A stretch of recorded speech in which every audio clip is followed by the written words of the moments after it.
suit, no fanfare. Just a woman in her mid-40s wearing a navy blouse and gray slacks, keys in one hand, a plain leather wallet in the other. There was nothing remarkable about her appearance, and that was intentional. Kendra Braxton didn't arrive in a company car. She didn't have an assistant trailing behind or a badge announcing her title. She wanted to see the place as it really wasn't filtered. The branch, located off Speedway Boulevard in Tucson, Arizona, was quiet that morning. The overhead lights buzzed faintly. A few people sat by the front windows, tapping at their phones or scribbling on deposit slips. Kendra stood calmly in line behind a man in a high-visibility landscaping shirt who was joking with one of the tellers. When it was her turn, she stepped forward with a courteous smile. "Good morning. I'd like to make a withdrawal from my personal account," she said. The teller, a young woman named Sherry, nodded. "Of course. I'll need your ID and account number." Kendra passed both across the counter. Before Sherry could even begin processing the request, a man stepped out from a nearby glass office. He was in his early 50s, wearing a maroon tie and thin-framed glasses. His nameplate read Stephen Aldridge. He gave Kendra a cursory glance, then looked at her ID, then back at her again. "I'm afraid we won't be able to do that today," he said abruptly. Kendra blinked, caught off guard. "I'm sorry, what seems to be the problem?" Stephen gave a clipped, almost amused chuckle. "Let's just say we've had some incidents. People pretending to be account holders. Especially when it comes to large sums, you understand. I can verify my identity further if needed," she replied, keeping her tone composed. Stephen didn't ask for any. Instead, he leaned slightly over the counter. "No offense, but we can't just go off someone's word. And frankly, this ID doesn't really look like you." Kendra tilted her head slightly, measuring her response. "It is me. I'm Kendra Braxton, CEO of this institution." There was a sudden shift in the air. A man waiting behind her glanced up. Sherry froze at her terminal. Stephen didn't flinch. He smirked. "Ma'am, let's not do this. You'll need proper identification, or better yet, make an appointment." Kendra's expression didn't change, but her voice was firmer now. "Stephen, did you even check the account information before coming over here?" He crossed his arms. "I've been doing this a long time. I don't need to look everything up to know when something's off." That was it, not the refusal, not the skepticism, but those last words, "something's off."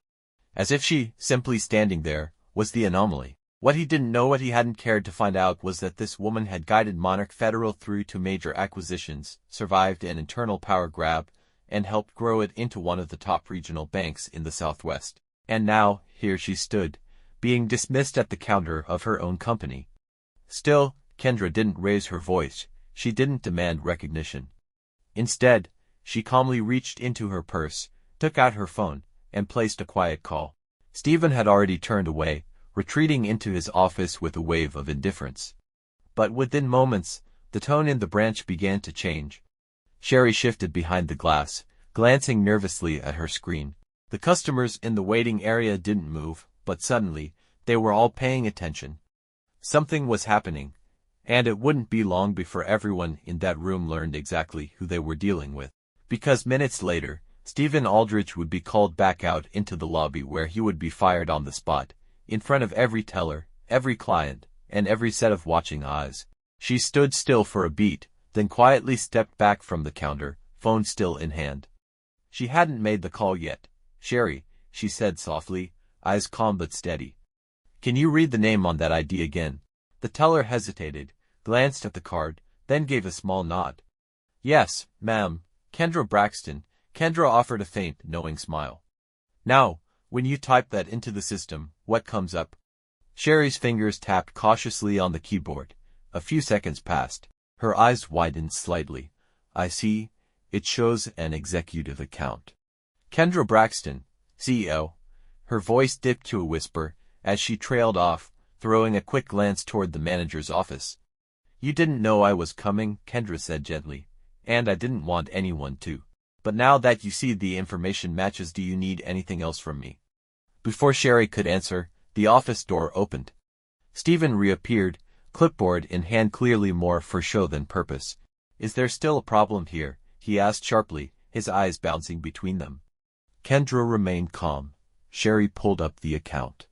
She's confirmed who I am. There's no issue processing the withdrawal. Stephen exhaled dramatically. Look, lady. Miss Braxton, Sherry cut in, the words leaving her mouth almost involuntarily. Stephen blinked. I just verified it. Her account clearly lists her as the CEO. His face twitched, then hardened. Oh, so now we're just believing anything customers tell us. Letting people come in off the street and play pretend, he snapped. He turned back to Kendra. You walk in here with no entourage, no appointment, dressed like you're on a grocery run and we're all just supposed to treat you like someone important. Silence swept the room. Even the pen stopped moving. The man in the landscaping shirt lowered his phone. Kendra stared at Stephen, her expression as still as a clock. I didn't realize my attire needed your approval to access my own funds, she said quietly. Stephen's jaw clenched. It's not about your clothes. It's about procedure. Kendra raised an eyebrow. You mean the part where you refused to verify my ID, spoke to me with sarcasm, and dismissed the system your employees are trained to trust, he scoffed. Are you trying to tell me how to do my job? No, she said plainly. I'm trying to determine if you're even capable of doing it. He spun toward the others, arms flung out. Can someone get this woman out of here before she turns this place into a circus? Sherry flinched. Another teller, a man in his 30s named Corey, stood from his desk but didn't move. He just watched Kendra closely, like he was seeing her for the first time. Wait a minute, Corey muttered. Kendra Braxton. I saw her speak at that ethics conference in Phoenix last year. That's really her. Stephen didn't react right away. He just blinked, slowly, as if trying to catch up to the moment. Kendra took a step forward, not aggressively, just assured. Her voice remained level, but the weight behind it was unmistakable. I gave that speech because I believe leadership defines the character of a company. It determines how customers and employees experience our values. You've made it painfully clear how you see me. Stephen started to speak, but Kendra raised her hand. This conversation is over. You had the opportunity to handle this with professionalism. You chose otherwise. She finally tapped the screen on her phone. 2 rings. Hi, Lorna. Please connect me with HR. Yes, right now. I'm at the Speedway branch in Tucson. She ended the call. Stephen, watching from his office, hadn't closed the door this time. He leaned against the frame, arms crossed, still convinced she was bluffing. Corey whispered something to Sherry, who nodded. One of the older customers, a woman with a checkbook and a walking cane, leaned closer to Kendra. You all right, sweetheart? She asked. That man was way out of line. Kendra offered a gentle smile. Thank you.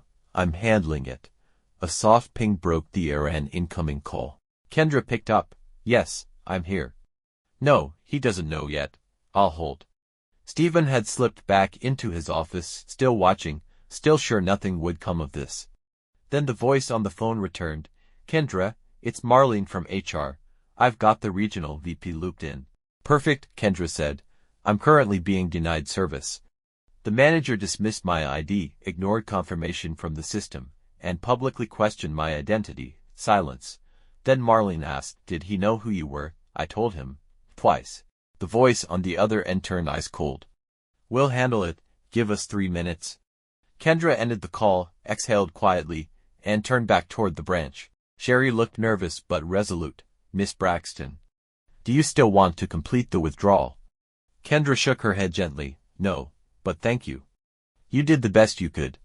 Sherry looked torn, part relieved, part ashamed. I didn't know what to do. You trusted your training, Kendra said kindly. That's what you're expected to do.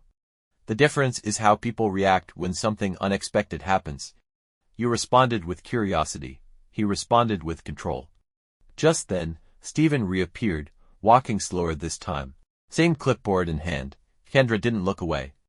They're on their way. He let out a quiet, dismissive chuckle. If you really are who you say you are, there were better ways to handle this. You could have called ahead, brought more proof. Instead you just show up. That's the thing, she replied. I didn't have to set anything up. You did that all by yourself.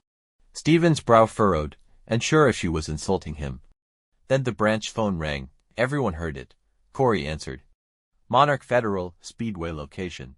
Yes. One moment. He looked at Stephen. It's for you. Stephen took the receiver like it might explode. This is Stephen Aldridge. Yes, she's still here. He paused, then swallowed. Understood. He hung up, slowly walked to the center of the lobby, and looked around like he just realized every pair of eyes had been on him the whole time. "Miss Braxton," he said, voice suddenly less confident, "may I speak with you privately?" "You already had your chance," she replied.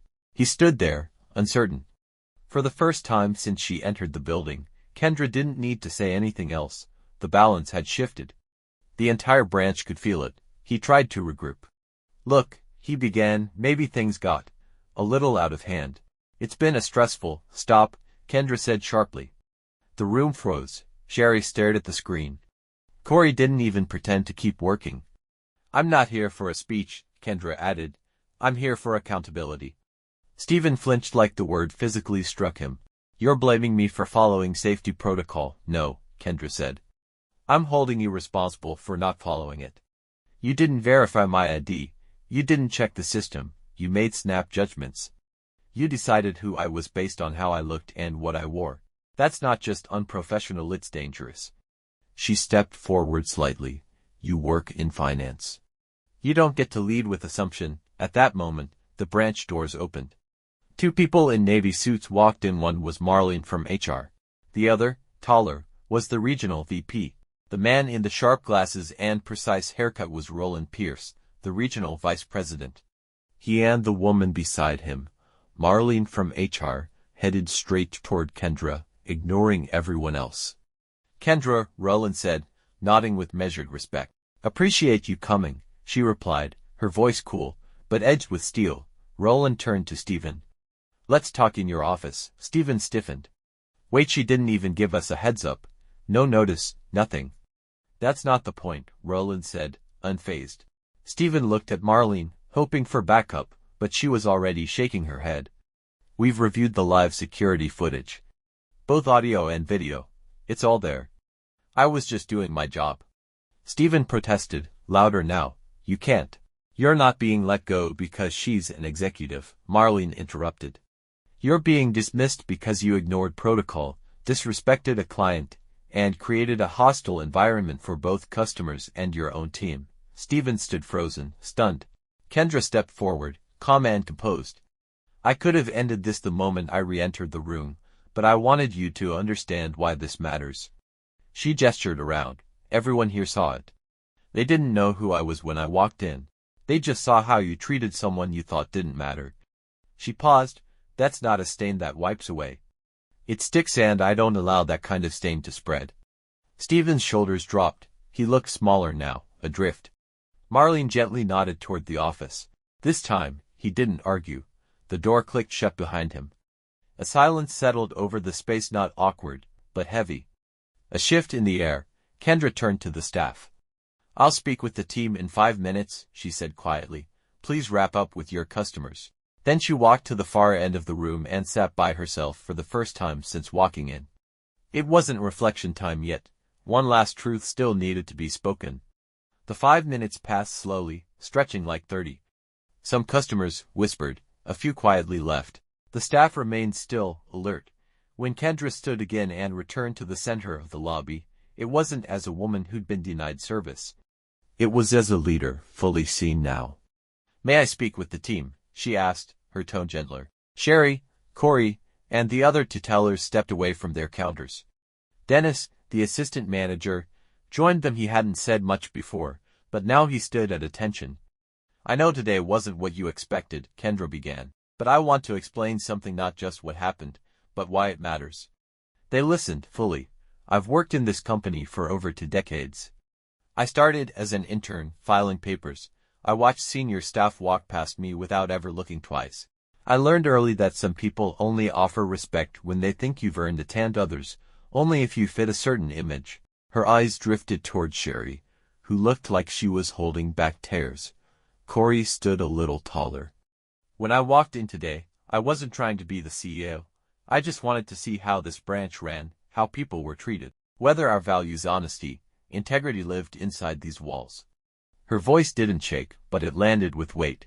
What I saw instead was a manager jumping to conclusions. No questions, no confirmation, just judgment. Dennis cleared his throat. If I may, Miss Braxton. Some of us sensed something was wrong, but we didn't know how to step in without crossing a line. I get it, Kendra said. And that's exactly why I'm here.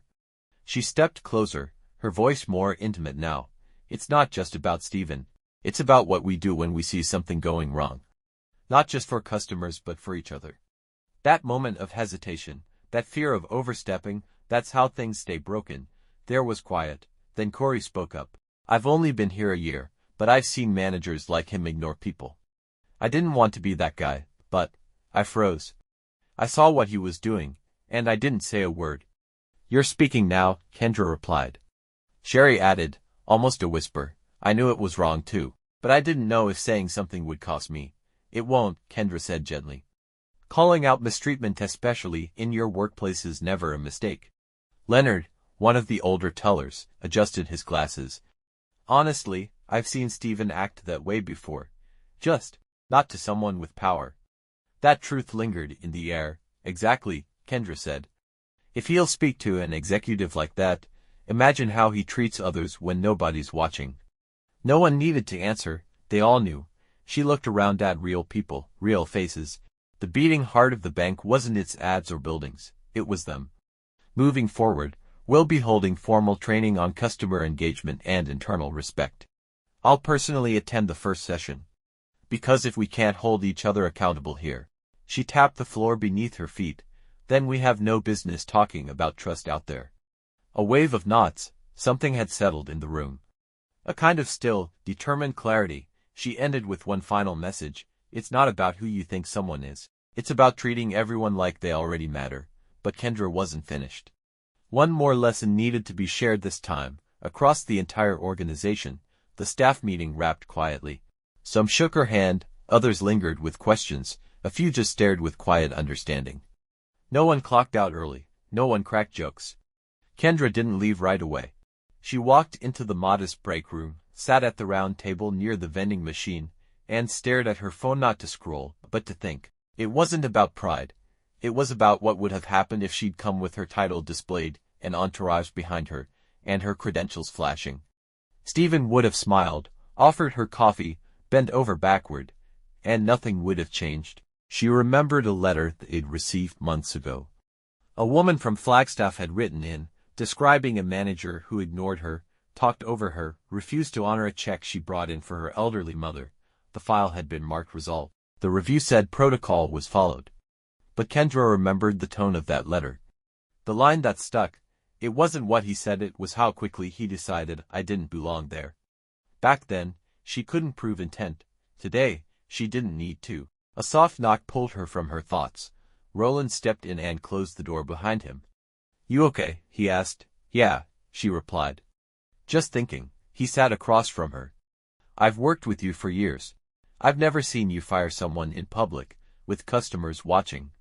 I didn't plan to, she said. Then why today? She leaned back. Because they needed to see what accountability looks like in real time. No email. No quiet shuffle, just the truth. Roland nodded slowly. Some folks upstairs might say you made it personal. She met his eyes. It was personal. And if they can't see why, then that's part of the problem too. He didn't argue. Instead, he asked, do you think he would have treated me the same way? You were in a suit, Roland. You're 6'3" and carry a VP badge. He would have rolled out the red carpet. Roland nodded again, more quietly this time. He sat for a while longer, then asked, do you think the staff got the message? Kendra thought of Corey, of Sherry, even Dennis. They did, she said. But more importantly, they felt it. And that lasts longer than words. He stood, pausing at the door. You want me to send the follow-up to the other branches? No, she said, gathering her things. I'll handle it myself. You're going to visit them. Not right away, she said, a faint smile on her lips. Might even leave the name tag at home. Roland grinned, leaving the suit at home again. Kendra chuckled softly. Just don't be rude to any new walk-ins. You're safe, he said, smiling as he stepped out. Alone again, Kendra let her eyes scan the room one final time. The stale coffee pot in the corner, the half-used bulletin board with faded flyers. The low hum of voices beyond the door. This wasn't just a place where money changed hands. It was a reflection of who people chose to be when they thought no one important was watching. But before she left for the day, there was one more thing she needed to do. She asked for a quick announcement over the branch's internal intercom, nothing scripted, nothing formal. Just a few words to close out a day no one in that building would forget. Her voice came through the speaker, calm and clear. "Hi, this is Kendra Braxton. Thank you all for your patience and professionalism this morning. I'll be heading out shortly, but I'd like to say one final thing just from me to you. If you've got a moment, please meet me in the lobby." It didn't take long. Staff trickled in, some leaning on counters, others lingering quietly at the back. Even the security guards stepped in from outside. The mood was casual, but every eye was on her. Kendra stood in front of them, hands loosely clasped, no podium, no notes. "Today could have just been a bad story," she began. "Something you mentioned at dinner and then tried to forget. But it won't be that, not this time, because today meant something." A few people shifted, listening closer now. "I walked in this morning not looking like the person you've seen in company emails or leadership videos, and I did that on purpose. I needed to know what really happens here when no one thinks they're being evaluated, when they believe it's just another customer." She paused. "What I got was the truth, honest, unfiltered." She let the silence stretch. But the truth isn't just about what one person did wrong. It's also about how everyone else responded. She looked at the faces before her. Some of you hesitated. Some of you froze. And that's human. But now you've seen what happens when no one says anything. Et j'espère que vous avez aussi vu que eu penader quand quelqu'un choisit de se lever. French slipped effortlessly from her lips, and a few heads tilted in interest. Then she continued in English. "I hope you also saw what it looks like when someone chooses to stand up." Sherry was standing beside Corey again. Leonard looked down at the floor. Dennis, the assistant manager, stood stiffly, his arms folded behind his back, unreadable. "We talk about leadership a lot," she said. "Usually it sounds like business strategies, performance charts, and quarterly meetings. But real leadership, it's quieter than that." She softened her tone. "It's holding the door open for someone having a rough day. It's checking in when a teammate's out of line. It's refusing to stand by and watch when something's clearly wrong." The lobby had gone completely still. Sometimes, leadership means doing the uncomfortable thing right out in the open. Not to embarrass anyone, but because people are watching. And in that moment, you can teach fear. Or you can teach courage. She drew in a breath. Stephen won't be returning to this branch. That decision wasn't easy, but it was necessary. Because if moments like today go unaddressed, they stop being exceptions. They become the norm. And what becomes normal eventually shapes policy. Then she smiled, not the polished smile from press kits or video messages, but something warmer, something real. "I'll be visiting other branches in the coming months," she continued. "Not to test anyone, but to listen. And yes, sometimes I'll be dressed just like today." Light laughter moved through the room. "And if you ever find yourself in a moment where you're not sure what to do, ask yourself one simple thing. Would I treat this person the same way if I knew they could walk into a boardroom tomorrow and make a decision about my job?" She paused. "If the answer is no, then it's not the right way to treat them at all." The message landed. Quiet nods, soft murmurs of agreement. She looked around the room one last time and added gently, "Thank you for hearing me, and thank you for staying open. Because that's how we grow, not just as a company, but as people." She picked up her purse, offered a final nod, and walked toward the exit. No spotlight, no escort, no performance. Just a woman who reminded everyone what respect looks like when the titles are invisible and the truth is standing right in front of you. Because leadership isn't about being seen. It's about how you act when you think no one's looking.